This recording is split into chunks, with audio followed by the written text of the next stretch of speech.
Welcome to the video today, guys. Today we're going to be playing Everspace on its listed minimum specs on Steam to see if you could truly expect a playable experience running the bare bones requirements, or if an upgrade is needed in order to hit the performance that you want. The minimum requirements are listed as an Intel i5 2500K, an NVIDIA GTX 780 graphics card, 8GB of RAM, all on an LGA 1155 H2 motherboard. So let's see how it fared. Lots of dead outlaws and miners in here. Yeah. This game does not have a built-in benchmark, so all testing was done in-game. We started out on the default settings, which happened to be epic. With these settings, we saw uninspiring results with frame rates that sat in the low 20s with frequent dips into the teens. Seeing these results showed that this is unplayable, and I omitted it from further benchmarking in our tests. I have no idea who you are. Hey, you're G&B scum. This'll take care of you. Sorry, pal, but there are no rescue squads out here.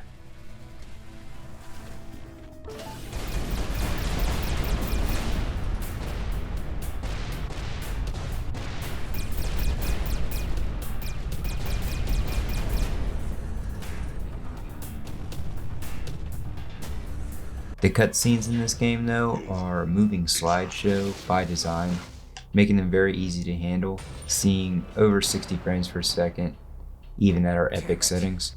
You're wasting your energy. We're locked in by a force field. Just sit tight and make the best of it. Looks like they threw you quite a welcome party. I've been here for quite a while already. Just a regular checkup on what I might know. Where did they grab you? Your outfit looks like G&B work crew. You guessed it. These jerks here got no style. Bunch of amateurs. They'll be looking to get the best price for you.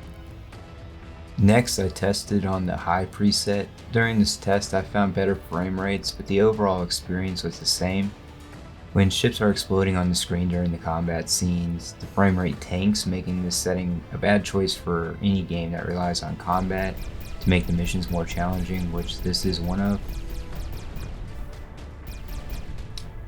I ran fraps in order to get our average frame rate, and I ran it on this preset, and I got an average of 41 frames per second with a minimum of 17 and a maximum of 49. My overall opinion on this setting was not that bad until the heavy combat scenes ended up bogging down the game and became a mess of hitches and hang-ups throughout the game.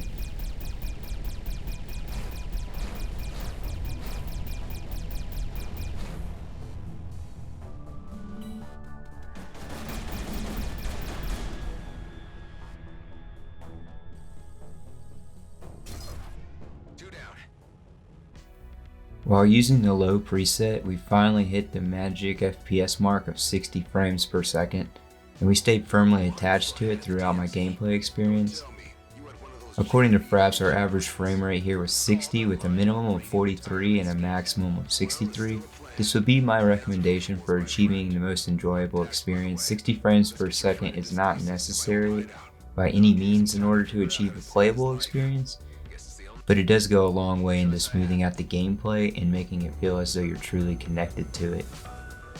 So that would make medium settings the bridge gap setting, providing an average frame rate of 41 and a minimum of 29 and a max of 52. It is not the worst choice out there, but the drop in minimum frame rates here, in my opinion, is not worth the results of switching to the medium settings. The game already looks decent enough at the low settings, and you don't get enough for your loss outside of the high or epic settings. Hey, Knockroach was right. We've got new neighbors. Let's give them the tour.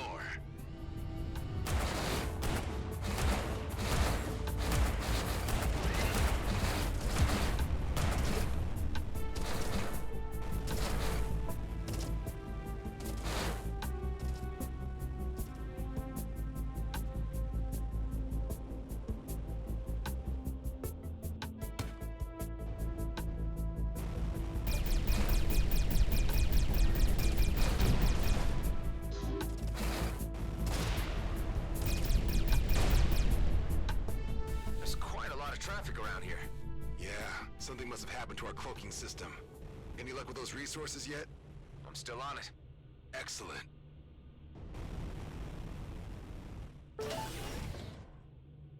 That's one ridiculous name. All around the board this time, the minimum specs listed for this game are spot on, being able to deliver 1080p 60 frames per second even if it is just at the low settings. The other main option would be the medium preset that saw an average of 41 frames per second. Just beware of the heavy drops that may occur. This shouldn't discourage you from trying it out to see which one is right for you though. In the meantime, I'll lock the front door, just in case.